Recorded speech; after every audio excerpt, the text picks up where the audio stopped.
Hello everyone, hope you all are doing well. मैं हूं उर्वशी, आपकी बायोलॉजी टीचर, और आज के इस वीडियो लेक्चर में हम कंटिन्यू करेंगे हमारा थर्ड एक्सपेरिमेंट, जो कि है experiment to prove carbon dioxide in for necessary for photosynthesis. ठीक है, इस एक्सपेरिमेंट के लिए हमें सेम वही प्रोसीजर फॉलो करना है जो कि हम प्रीवियस दो एक्सपेरिमेंट्स में करते आ रहे हैं। जैसे कि सबसे पहले हमें क्या करना होगा, we will take a potted plant, है ना। पॉटेड प्लांट लेंगे हम, उसको we will keep it in a dark room. Dark room में हम उसको रख देंगे फॉर 3 days अप्रोक्सीमेटली। और डार्क रूम में रखने का कॉन्सेप्ट क्या है, ताकि वो डीस्टार्च्ड हो जाए। डीस्टार्च का मतलब कि जो उसमें स्टोर्ड फूड है, प्लांट का स्टोर्ड फूड क्या होता है, स्टार्च होता है ना, तो वो यूटिलाइज कर ले प्लांट, है ना, ताकि हम जो फर्दर एक्सपेरिमेंट करेंगे तो हमें उसमें कोई भी फॉल्स रिजल्ट ना मिले। तो हमने क्या किया, प्लांट को लिया, एक डार्क रूम में रखा for few days, like 3 days, वो डीस्टार्च्ड हो गया। देन हम क्या करेंगे, हम उसका एक्सपेरिमेंटल सेटअप लगाएंगे। एक्सपेरिमेंटल सेटअप में हम क्या करेंगे, we will take a glass jar, glass bottle, wide mouth वाली, मतलब चौड़े मुंह वाली एक हम ग्लास बॉटल लेंगे, और उसके अंदर क्या करेंगे, स्प्लिटेड कॉर्क की हेल्प से लीफ को फिक्स कर देंगे। मतलब इस तरीके से हम लीफ को फिक्स करेंगे कि आधी लीफ हमारी इस जार के अंदर हो और आधी लीफ हमारी एक्सपोज्ड हो बाहर। ठीक, और ये लीफ अभी प्लांट में ही लगी हुई है, हमने इसको अलग नहीं किया है। ठीक है, देन ये वाला सेटअप कंप्लीट करने के बाद हम देखेंगे कि जो ये हमने कंटेनर लिया था, ग्लास कंटेनर लिया था, उसमें ना हमने एक सॉल्यूशन भरा हुआ है, that is potassium hydroxide solution.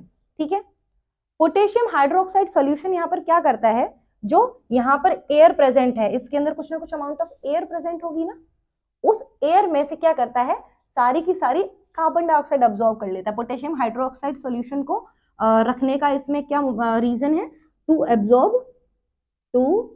Absorb carbon dioxide,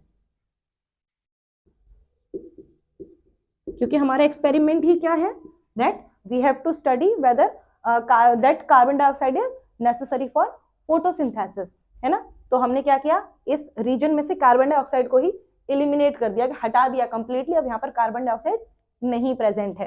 तो जो अब ये वाली एयर है, यहाँ पर हम लिख सकते हैं that no CO2 is present. ठीक है, नो CO2 प्रेजेंट।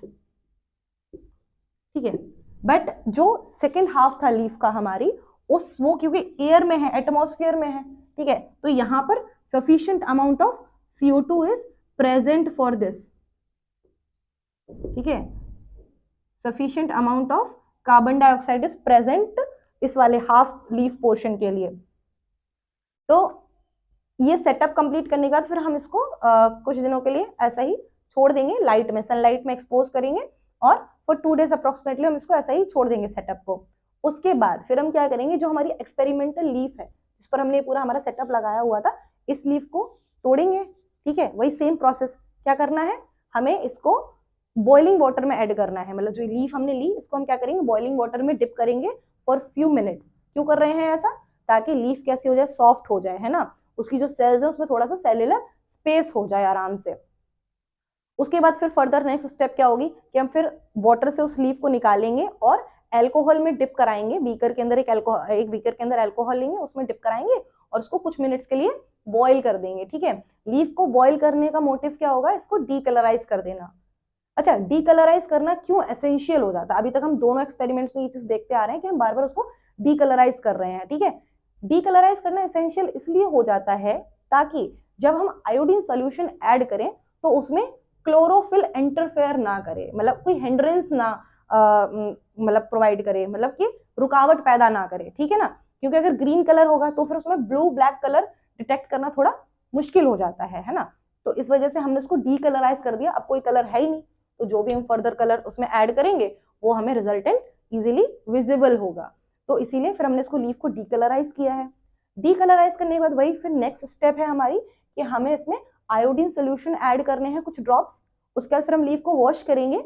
यहाँ तक की हमारी हो गई प्रोसेस, ये हमारी पूरी एक्सपेरिमेंटल प्रोसेस थी।